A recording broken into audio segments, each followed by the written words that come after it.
This episode is brought to you by Anchor.fm. If you haven't heard of Anchor, you should definitely check them out. It's a super easy tool that anyone can use to create and distribute their podcast.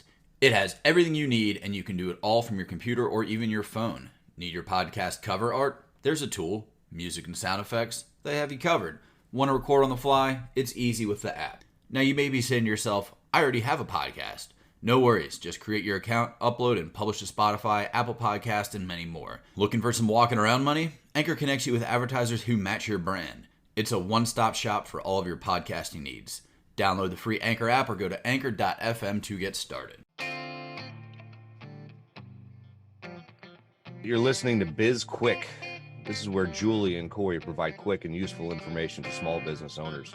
BizQuik is the podcast where small business owners get to showcase their businesses and receive expert advice and guidance in areas many entrepreneurs struggle with. And you, the listener, get solutions, tips, and tricks on real-world topics that many small business owners face.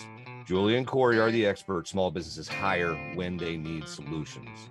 And the BizQuik podcast is just one way they deliver those solutions. Let's start the show. Welcome to BizQuik. I'm Julie. And I'm Corey. And on today's show, we have Callye Keen. He's the CEO of Red Blue Collective out of Sterling, Virginia. But before we bring Callye on, we're going to talk a little bit first about launching new products or businesses and just some of the work that goes into it and how you know if you have a good idea or not.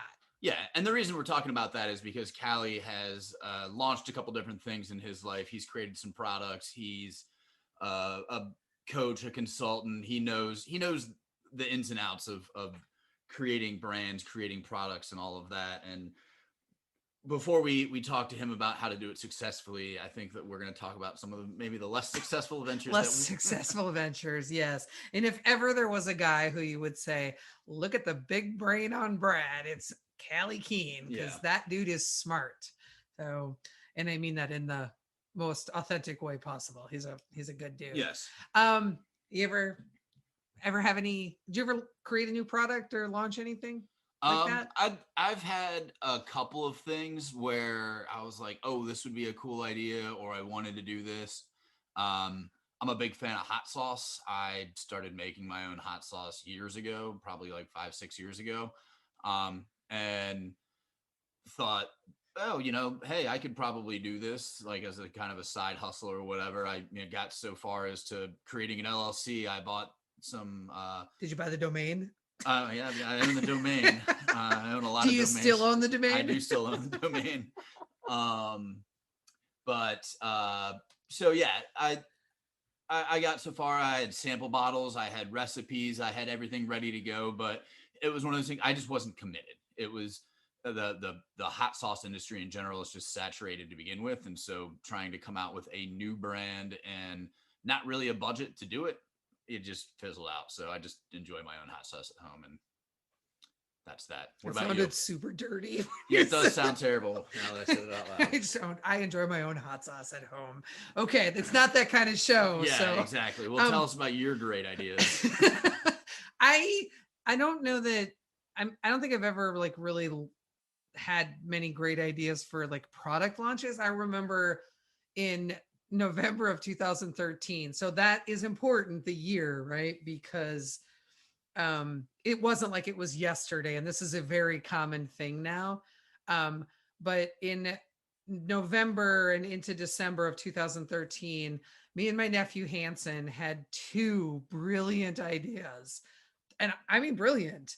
The first one was we were at my sister's house in just outside of Las Vegas in Henderson.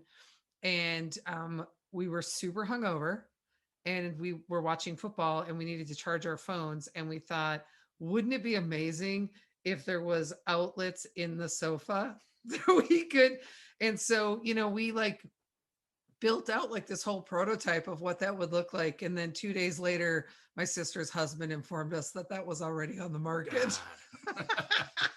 So we were a little behind the curve, and also clearly not up to date on like the newest technology. But the second idea did not yet exist. Also, we were hungover again, and we were staying at a hotel property in Vegas, right on the Strip. and it was a Sunday. So we had been out the Saturday night before. It was a Sunday. We were watching football, and the Las Vegas Marathon was happening that day. And we really needed some food. And we couldn't get a taxi to get anywhere because of the marathon. And so we literally said, wouldn't it be great if there was a food service that existed that you could order food from any restaurant and somebody would deliver it to you?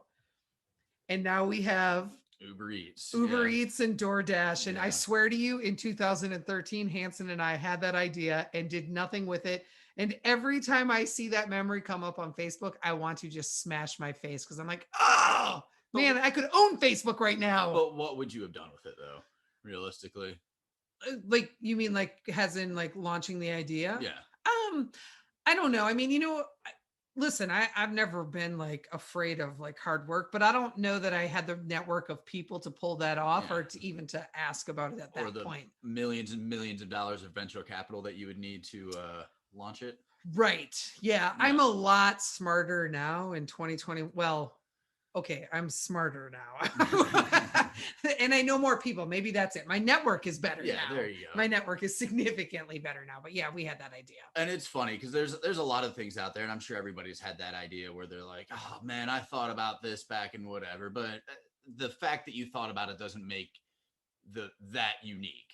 There are multiple people who obviously thought about that. Me, on the other hand, like I don't even want to research it because I feel like if I type it into a search engine, Google's going to steal my idea. You're probably not wrong, though. Yeah. I mean, just talking about ideas at this point is probably not a good idea. Well, although you don't have anything turned on your devices, so yeah. But I mean, the phone's probably still listening to you. It really is. Somebody's listening to this podcast. Here's to hoping. Yeah. Otherwise, well, I know for sure Hanson's going to listen to this one because I'm going to tell him we talk about it. Yeah. So, and my family listens to all of them, so we'll definitely have some people listening, some sort of audience. But it's interesting when there's probably two really big barriers to launching an idea, whether it be a product or a service, right? The first one being yourself, right? Do you have the tools, the knowledge, the ambition, the motivation, the desire to do it? Because that's probably the bigger one. And then the second thing is, do you have the network or the money to make, or is it a good idea, right? Is it a viable idea is the second one. And that's the tough part, especially, I mean, going back to my hot sauce example, hot sauce is something that is, and I hope would never go out of style.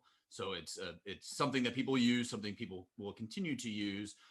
And if I was really passionate about it, I could have started selling at farmers markets and get into the local grocery stores around here and that type of stuff. But I wasn't into it. And I think that's what a lot of people are, like, their barrier is that, like you said, themselves. Like this would be really cool, but I don't want to put any work into it. Let me type it into Google and see if they can just create it for me.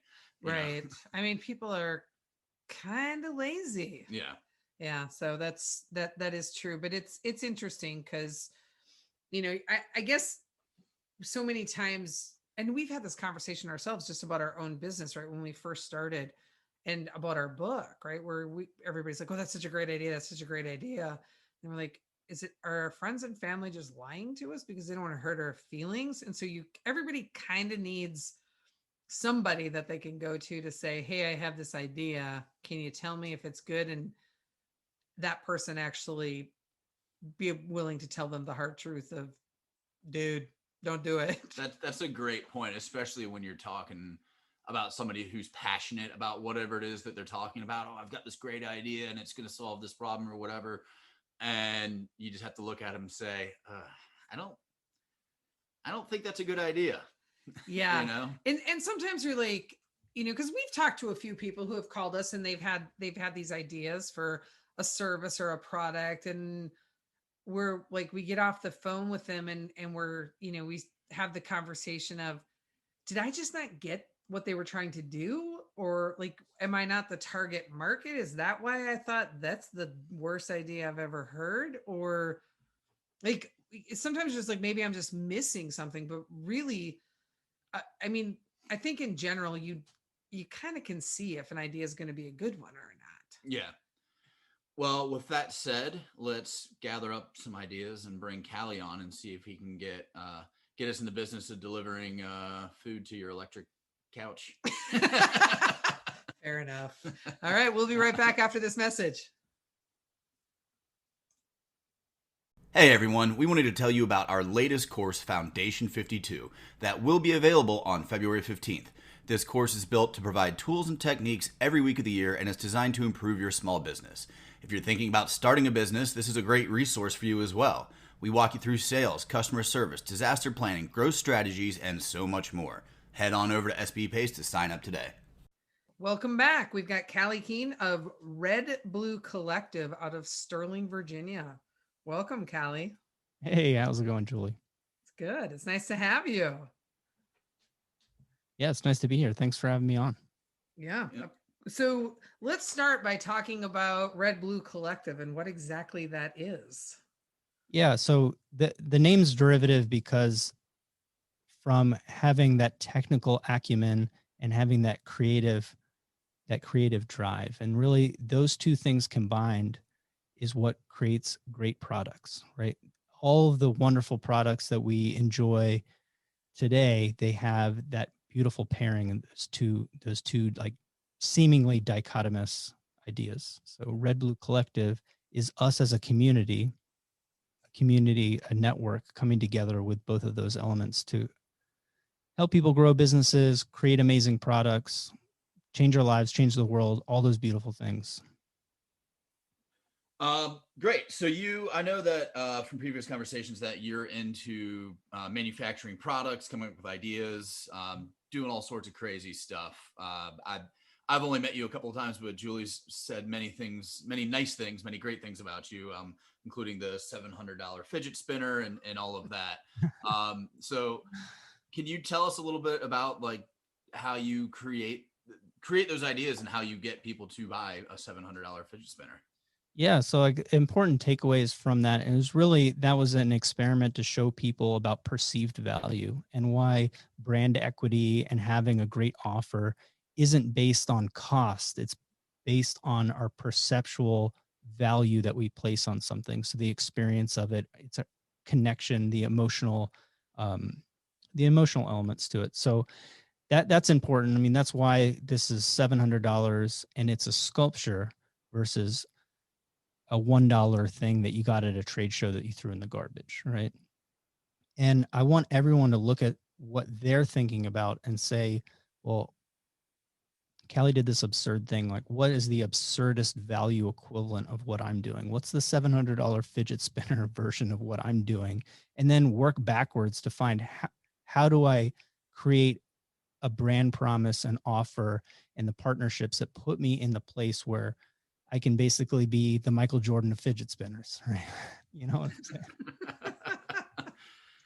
Yeah, that's I mean, the perceived value is such a huge thing. Like I was in restaurants for years and I always told my kitchen staff that, yeah, you know, you're just putting out whatever it is, but if you make it look good, we can charge more. So, you know, it's that perceived value is, you know, value achieved. In terms of, you know, the plate of food costs $2-3, but we can sell it for $12-15 because it looks like it's worth $12 to $15. Yep. Yeah. So when you're thinking about perceived value, that's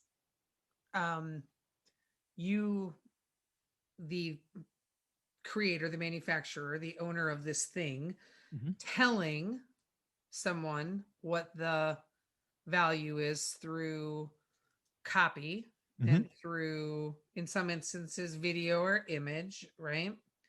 And basically conveying like raising expectations or creating desire and want, right? Yep. So what is the, like when you did, just continuing talking about the fidget spinner, what did you use as the driver for creating that perceived value? Was it more through video or what? Yeah, so it's a great question, and you really, it starts with mapping out a couple of elements to understand like how this functions, right? How this isn't just a fluke thing, but it's something I've like repeatedly done dozens of times. So, and the first thing is I want to figure out what I'm actually trying to do, right? Not just with this product, but in general, what the purpose of this. And the business that we ended up building around these super premium collaborative products, the point was to create a business model around collaborative launches and to be able to get enough attention so people would start using this in their business, because it's still something that I coach on, something I consult on, but it's not something that people readily adopt or they think about. It's much more rare. It's just a big opportunity in the market. But you think about what you're trying to achieve monetarily or connection wise, or where you're going to sit in the world, and you go out and who am I speaking to and what are they trying to achieve? So you think like, is somebody actually trying to achieve something by buying a fidget spinner? And there is an element of utility, but at the time there was a premium community that we engaged in early that was buying fairly expensive products, $200, $300, $400 everyday carry collectible products, right? And so it wasn't that bad of an extrapolation to say, hey, let's make an ultra premium product, and it's for this market that I'm a member of. You know, I'm the guy that looks at the really expensive pocket knives, right? I'm the guy that buys those little extra things. So like, I understand the collector market and the mentality of the collector market. So I can authentically engage these people, and I know what their end goal is to beat back that scarcity and have belonging. We call them tribal totems. So like, that's our tribe of people, and they collect these items as totems. And when we go out and talk to them, they have problems. And one of the problems in this is, I'm a big fan. It's a friend of mine. He's a sculptor in Baltimore, so semi-local, and he makes really amazing CNC machined sculptures. He is in that world. He is Michael Jordan. So if I were to build a business, would it be better for me to have a basketball camp, or would it be better for me to have Michael Jordan's basketball camp? And so that's what I think about like this is, who would change my business so it's almost a guaranteed success? So reaching out to people and say, hey, I'd like to create a product that's in this market and then build this partnership. That was easy, because when I looked out on the what people needed, they enjoyed his work, but it was unpurchasable because it's $10,000, $20,000, $30,000. And so instead of making the world's most expensive fidget spinner, essentially I was taking the value and transposing it and making a really cheap, affordable, pocket-sized version of one of Chris's sculptures. Wow. Okay. So that was my killer offer, is like, hey, you can be one of these very few people. We're making a limited edition of these. And, you know, of course we did the surprise and delight thing. People got a special edition case that is laser cut, and it's all editioned, hand signed, you know, certificates of authenticity, all that other stuff. Those are surprise and delights.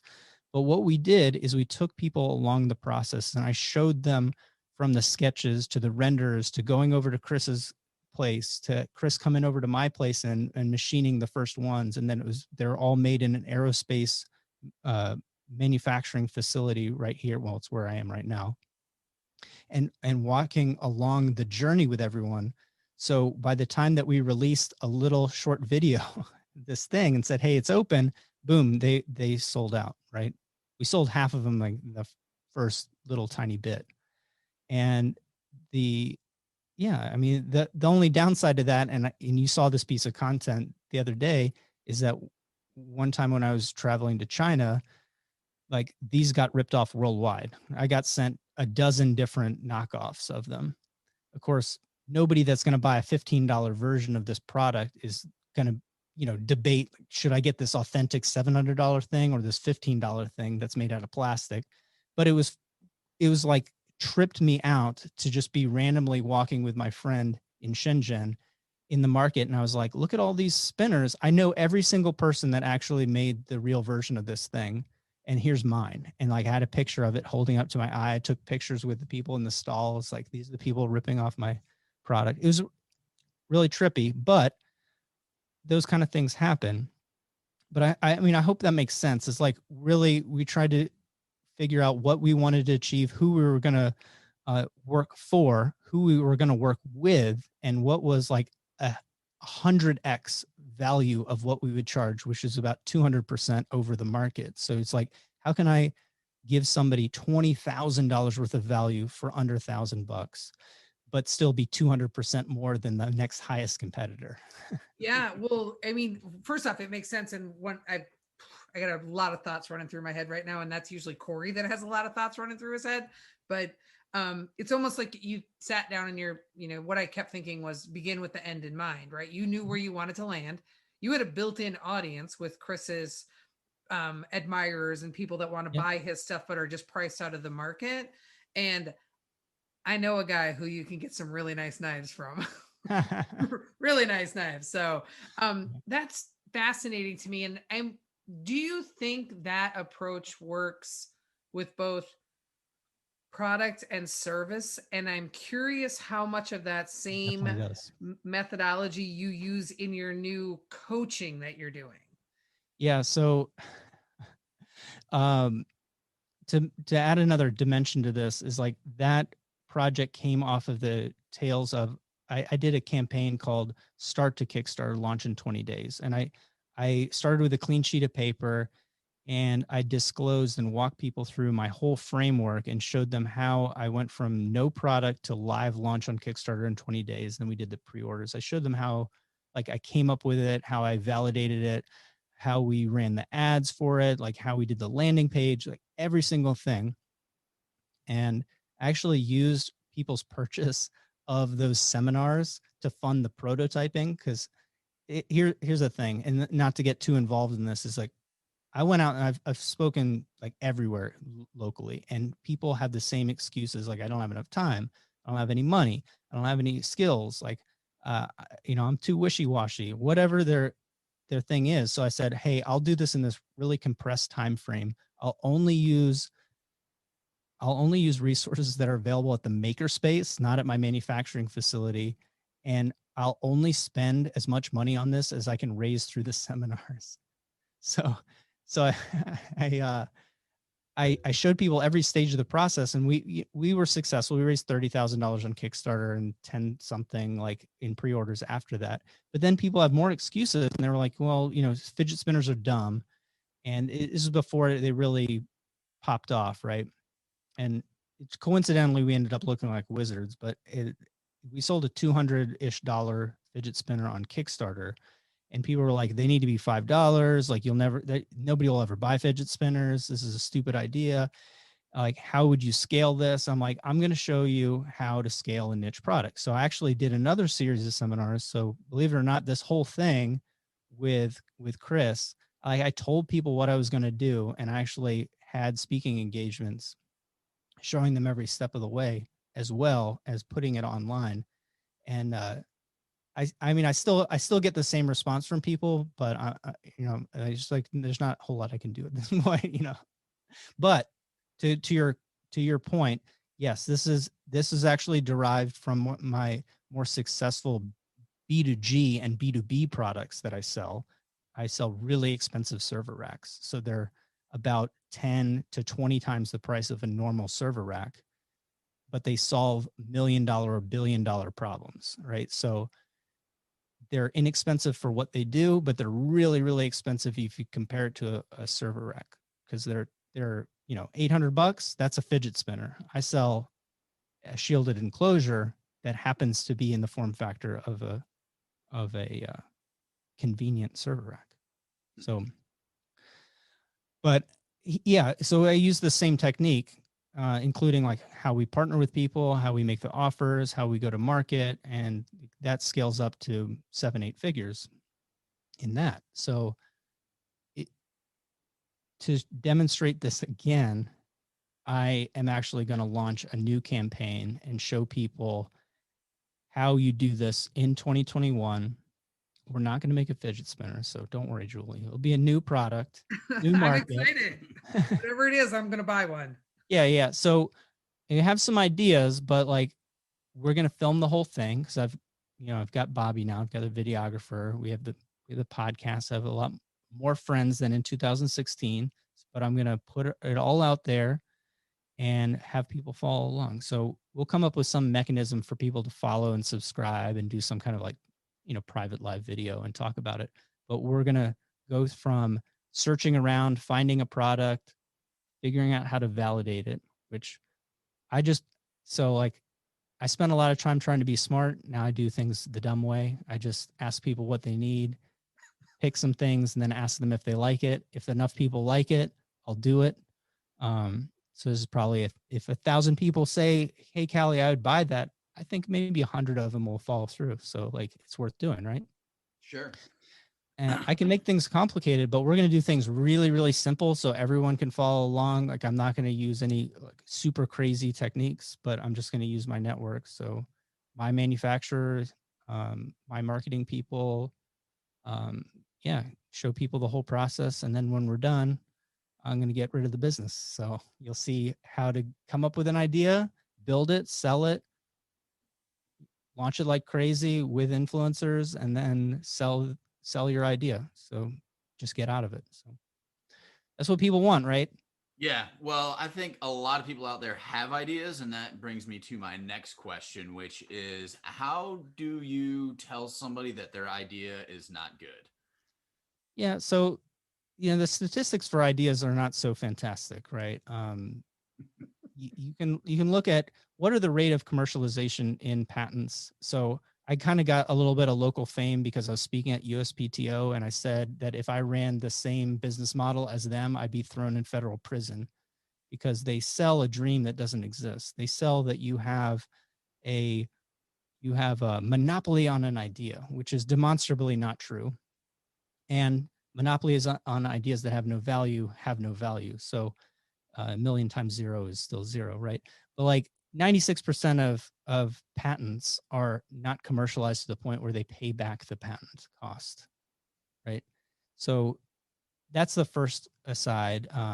Universities, like I work with George Mason, work with JMU, a couple other universities, and you can literally go and say, hey, I'd love to have your research. Hey, Virginia Tech, I'd love to have some of your research.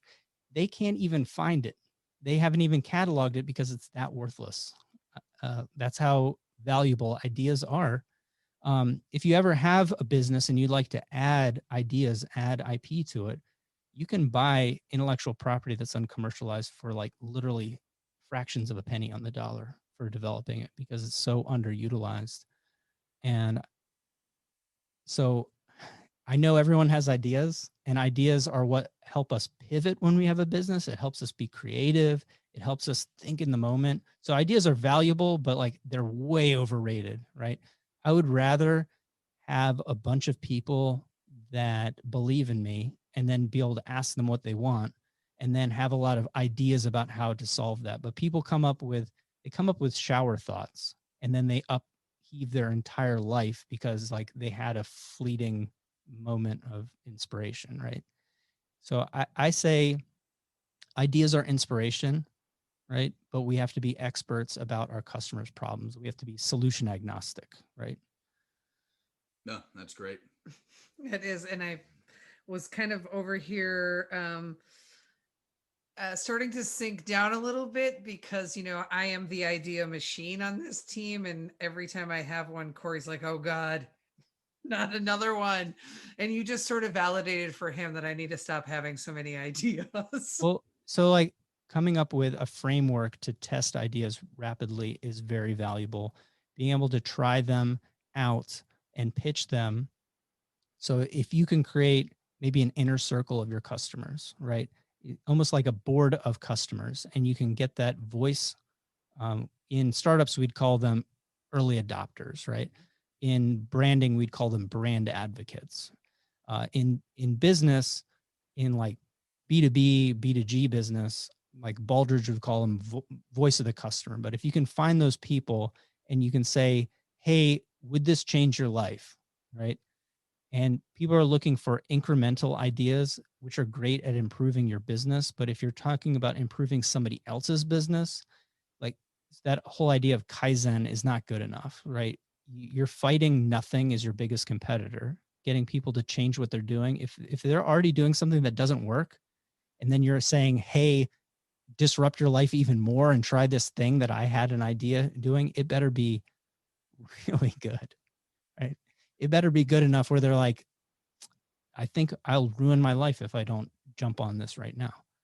Right. Especially when you think about when you just were giving the example of, you know, having this running the seminars and people saying they want to do things or suggesting and then just never being able to pull the trigger, having every reason in the world. And we encounter that with our clients who are paying us, where they're like, well, I know I need to do that, but and it's like, oh, They're like, man. well, that would work really well for a fitness product, but like I sell products to horse enthusiasts. I'm like, okay, but that has nothing to do with anything I'm talking about, right?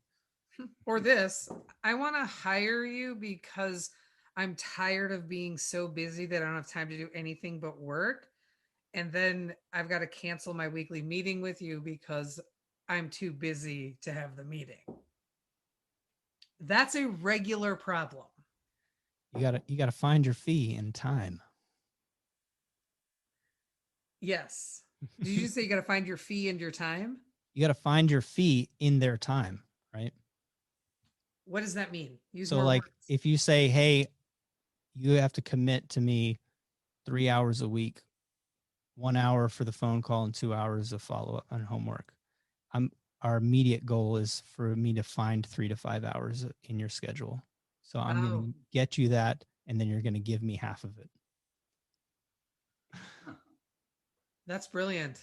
So like for when I say, hey, my coaching is going to cost this much, hey, I'm going to give you a proposal and we'll make something work for your budget, or this is what it is generally per month.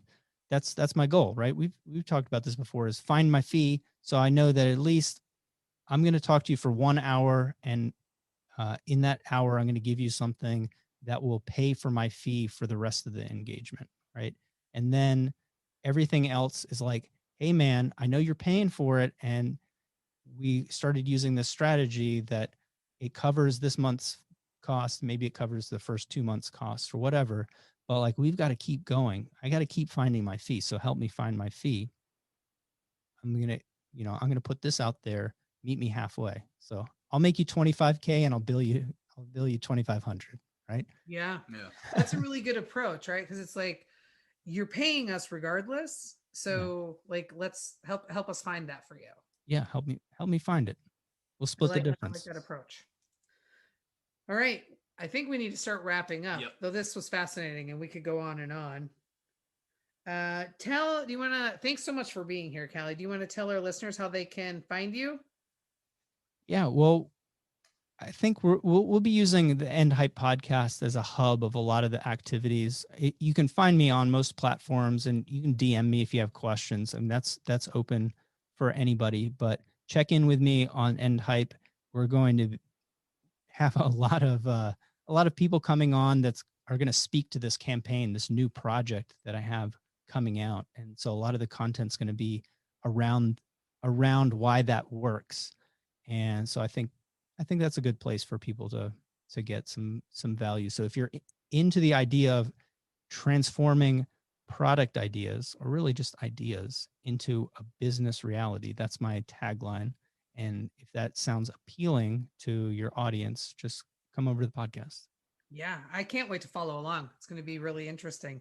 It'll be fun to watch. All right.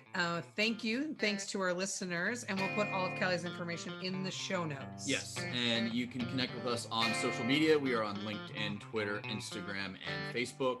You can reach us on our websites, sbpace.com and bizquickpodcast.com. While you're out there, subscribe to our podcast.